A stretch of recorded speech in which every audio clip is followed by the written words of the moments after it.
Original शनाख्ती card पेश करने पर ही खवातीन को बसों में मुफ्त सफर की इजाजत। तेलंगाना आरटीसी ने बसों में मुफ्त सफर की सहूलत हासिल करने वाली खवातीन के लिए एक अहम मशवरा दिया है। आरटीसी के मैनेजिंग डायरेक्टर वीसी सजन्नार ने कहा कि खवातीन को ओरिजिनल शनाख्ती कार्ड पेश करने पर ही आरटीसी बसों में मुफ्त सफर की इजाजत रहेगी। इन्होंने कहा कि खवातीन आधार कार्ड या दीगर शनाख्ती कार्ड की नकल और इसका ज़ेरॉक्स पेश कर रहे हैं, जिसे आरटीसी गैर कारगर तस्वुर करती है। इसके अलावा स्मार्टफोन में मौजूदा सॉफ्ट कॉपी भी बताई जाती है। ऐसी खवातीन को मशवरा दिया जाता है कि वो ओरिजिनल शनाख्ती कार्ड जो मरकज या रियासती हुकूमत की जानिब से जारी किया गया हो, इसे पेश करें, जिनमें Aadhaar card, voter card, driving licence और दीगर चीजें शामिल है। इसको बताने पर 0 टिकट दिया जाएगा। इन्होंने कहा कि शनाख्ती कार्ड की नकल या स्मार्टफोन में मौजूद शनाख्ती कार्ड को बताने पर मुफ्त सफर की इजाजत नहीं रहेगी। इसके अलावा शनाख्ती कार्ड में तस्वीर वाज़ेह होनी चाहिए। कई खवातीन के आधार कार्ड कई साल पहले लिए गए हैं, जिसमें इनकी तस्वीर वाज़ेह नहीं आ रही है। इन्हें मशवरा दिया जाता है कि वो अपने आधार कार्ड को अपडेट करवाएं। इन्होंने ये भी वाज़ेह किया कि हुकूमत की हिदायत के मुताबिक तेलंगाना से ताल्लुक रखने वाली खवातीन ही इस स्कीम से फायदा उठा सकती है। दीगर रियासतों के खवातीन को टिकट की रकम देनी होगी। वीसी सजन्नार ने कहा कि 9 दिसंबर को ही मुफ्त सफर की सहूलत की स्कीम शुरू हो गई है। 11 दिन के अंदर रियासत भर से 3 करोड़ खवातीन ने मुफ्त सफर किया है। बसों में 62% खवातीन सफर कर रही हैं। रोजाना 30 लाख खवातीन सफर कर रही हैं।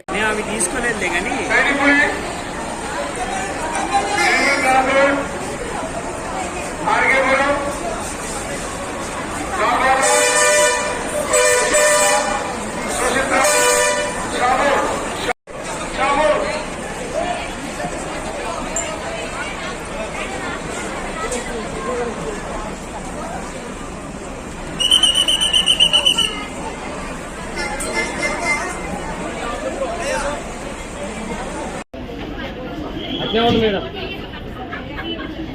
ఒక్కొక్కరికి ఇచ్చుకుంటాము రండి భయ్యా